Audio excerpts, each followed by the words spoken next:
nouvelles portes s'ouvrent par la main de Dieu. La Bible dit dans 2 Corinthiens 2, verset 12. Au reste, lorsque je fus arrivé à Troas pour l'évangile de Christ, quoique le Seigneur m'y ouvert une porte, nous servons un Dieu bon et compatissant,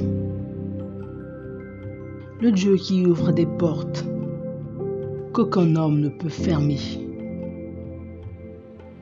Souvent nous essayons d'ouvrir certaines portes avec notre force et nous échouons parce que les portes étaient trop difficiles pour nous.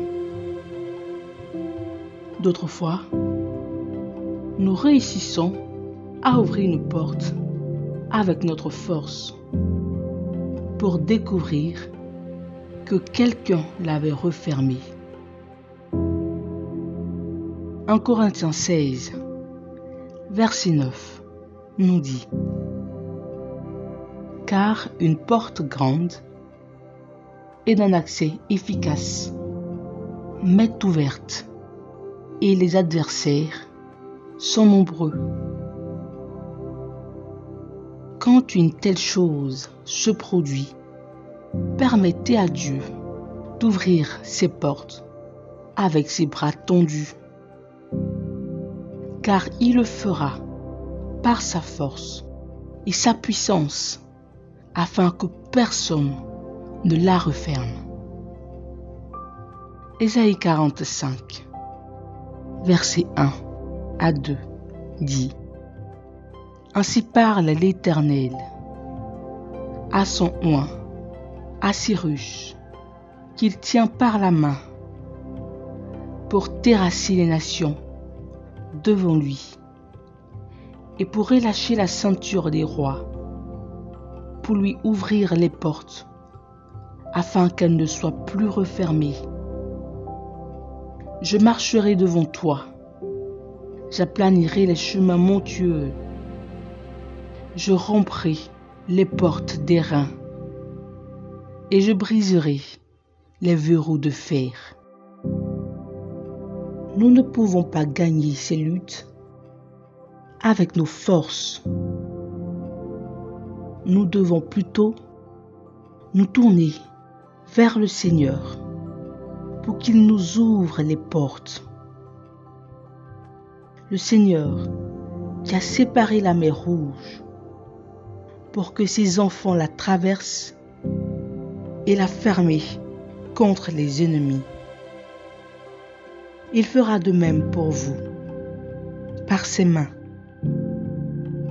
Notez que la parole que le Seigneur ouvre pour nous ne peut pas être utilisée par l'ennemi. C'était le cas de la mer Rouge. Notre chemin de fuite sera toujours le chemin de la destruction pour nos ennemis. L'histoire de David, oint comme roi par Samuel, et lorsqu'il a joué de la musique pour le roi Saül, pour chasser l'esprit de détresse de lui, est une histoire parfaite de nouvelles portes ouvertes par les mains de Dieu. Dans 1 Samuel 16, David était le plus jeune des fils d'Isaïe, le Bethléemite. Il était un garçon de berger, gardant les moutons de son père. Après avoir refusé au roi Saül de régner sur Israël, Dieu a chargé Samuel d'aller à la maison d'Isaïe pour lui fournir un roi. Il invite tous les enfants d'Isaïe à venir avec lui au sacrifice. Malheureusement, tous les beaux enfants d'Isaïe furent rejetés, à l'exception du jeune berger qui se trouvait sur le terrain et qui s'appelait David. Il était le plus jeune d'entre eux et la main de Dieu l'a localisé et a été oint devant ses frères et l'Esprit de Dieu est venu sur lui. À partir de ce jour, ainsi, un nouveau chapitre s'est ouvert pour David par la main de Dieu, tandis qu'un esprit de détresse s'abat sur Saül. L'Esprit de Dieu se retira de lui et il perdit sa protection spirituelle et sa couverture. Les serviteurs de Saül lui dirent: un esprit de détresse venant de Dieu te trouble. Cherche un homme habile à jouer. Il jouera de sa main quand l'esprit de détresse venant de Dieu sera sur toi, et tu seras bien. Saül dit donc à ses serviteurs: trouvez-moi maintenant un homme qui sache bien jouer, et amenez-le-moi. L'un des serviteurs prit la parole et dit: regarde, j'ai vu un fils d'Isaïe, nommé David, qui sait jouer et qui est un homme fort et vaillant, un homme de guerre, qui parle avec prudence et qui est beau, et l'Éternel est avec lui. Saül fit venir David. Quand il le vit, il l'aima beaucoup, et il devint son porteur d'armure. David trouva grâce aux yeux de Saül, et chaque fois que l'Esprit de Dieu était sur Saül, David prenait une harpe et en jouait de sa main. Saül était alors rafraîchi et en bonne santé, et l'esprit de détresse s'éloignait de lui. Dieu était à l'œuvre dans la vie de David, le jeune berger. Il est sorti de l'obscurité pour se retrouver sur les feux de la rampe. Il n'était pas qualifié, mais il est devenu le préféré. Dieu a ouvert une nouvelle porte dans la vie de David, de deux manières différentes auxquelles il ne s'attendait pas. Tout d'abord, il a été oint par Samuel pour le lancer sur la voie de la royauté, et il est également devenu le porteur de l'armure d'un roi régnant. Des choses que personne n'a vues, sauf Samuel. D'autre part, nous devons comprendre que toutes les nouvelles portes, certaines ne sont pas des portes d'opportunité. Certaines sont des pièges déguisés. Dieu ne nous donnera jamais quelque chose qui nous fera nous éloigner de lui ou nous fera croire que nous n'avons plus besoin de lui. Présentez votre nouvelle porte ou opportunité à Dieu et demandez-lui confirmation par le biais de sa parole ou d'autres conseils pieux avant de sauter dessus. Le timing de Dieu est le meilleur pour accéder à une nouvelle porte par les mains de Dieu, car Dieu n'est jamais en retard ni lent. Dieu n'oublie jamais aucun de ses enfants.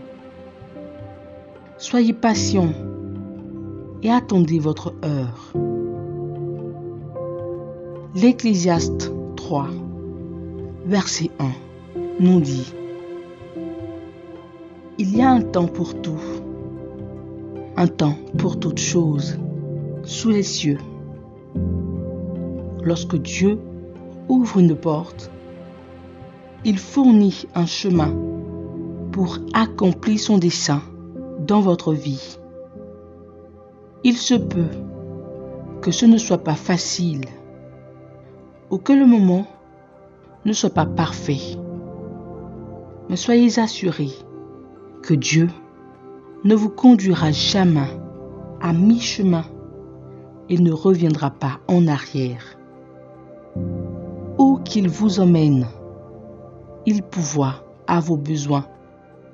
Pour savoir si des portes sont ouvertes par Dieu, ces portes ne contrediront jamais les Écritures. Dieu n'est pas un auteur de confusion.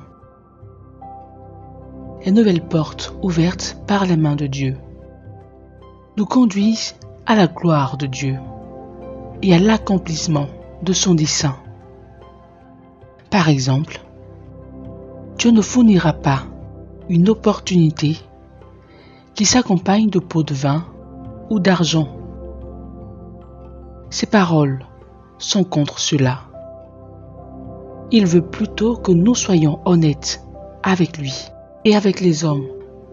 2 Corinthiens 8, verset 21 dit: Car nous recherchons ce qui est bien, non seulement devant le Seigneur, mais aussi devant les hommes. De nouvelles portes s'ouvriront lorsque nous prendrons les bonnes décisions, et ces décisions seront étayées par les Écritures. C'est un moyen de confirmer que vous êtes sur la bonne voie. Grâce à l'étude de la parole, à des conseils avisés, à la prière et au jeûne, nous pouvons obtenir la confirmation que les portes ouvertes le sont réellement par la main de Dieu. Nous devons aussi avoir une dépendance totale de Dieu. Dépendez absolument de lui pour vous mener à bien. Et ayez la foi que toutes les choses concourent à votre bien. Les portes ouvertes ou les opportunités offertes par Dieu renforcent notre foi. Dieu le permet parce qu'il veut que nous nous rapprochions de lui et que nous devenions comme le Christ. Prière de ce jour. Père bienveillant, merci de toujours répondre à mes besoins, car tes paroles disent: demandez, il me sera donné. Cherchez, je trouverai. Et quand je frapperai, la porte me sera ouverte. Merci pour les différentes portes de percée, de guérison, de restauration et de faveur qui me sont ouvertes. Ma confiance est en toi, car tu es la porte des brebis. S'il te plaît, ouvre les portes qui sont fermées par les ennemis et les stagnations, et déverse tes bénédictions sur moi. Lève-toi, Seigneur, et choisis-moi pour un succès hors du commun. Viens à la rencontre de mes besoins. Restaure mes années perdues et fais en sorte que ma joie soit complète au nom de Jésus. Père éternel, pour tous ceux qui écoutent ma voix maintenant, que les portes de la percée conjugale, professionnelle et de la fécondité qui nous sont fermées soient surnaturellement ouvertes par le sang de Jésus. Je décrète que nous jouirons de la faveur de Dieu et des hommes tous les jours de notre vie. Puissiez-vous ne pas entrer dans une porte que Dieu vous empêche d'emprunter.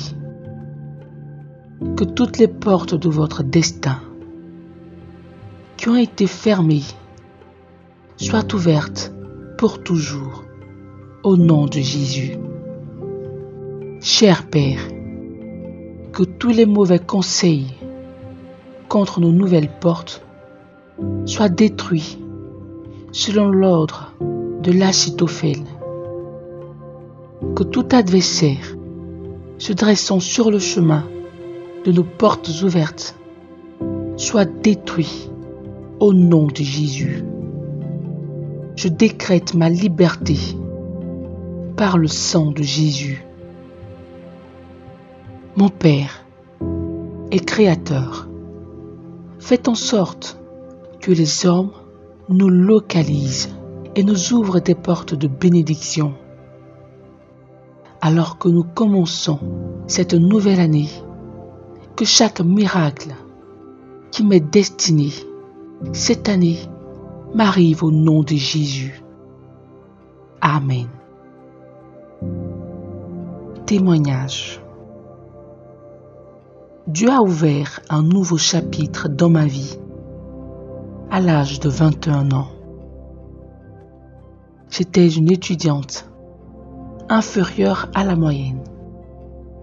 Pendant mes études, avant de terminer mon diplôme supérieur, on a fait appel à moi pour un emploi dans une entreprise multinationale à laquelle je n'avais pas postulé et j'ai obtenu le poste.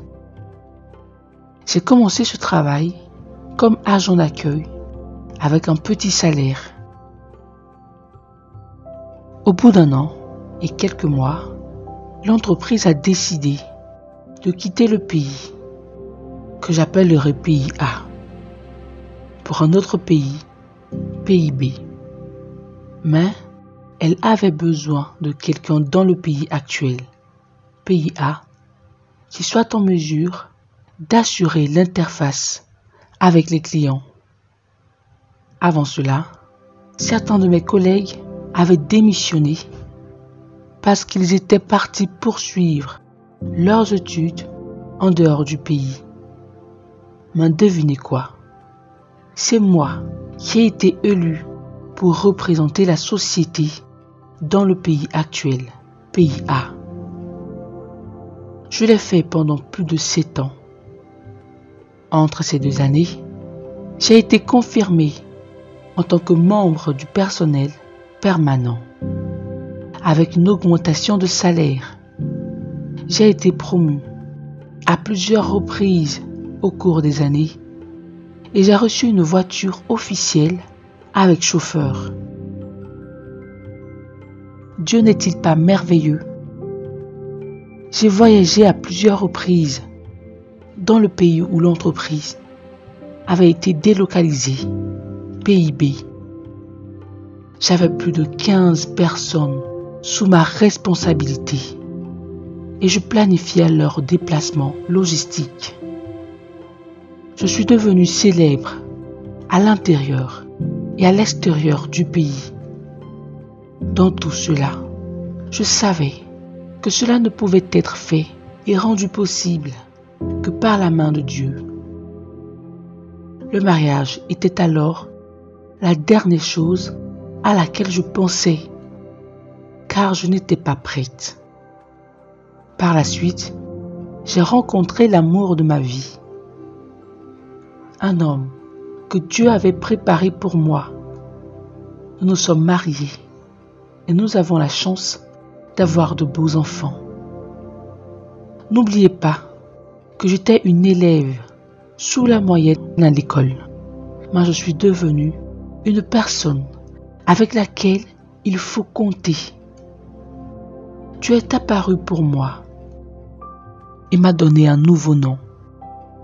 Il a ouvert des portes de bénédiction pour moi et ma famille, et nous lui en serons éternellement reconnaissants. Il fera la même chose pour vous si vous ne vous évanouissez pas. Attendez-le, il ne tardera pas. Jésus est Seigneur.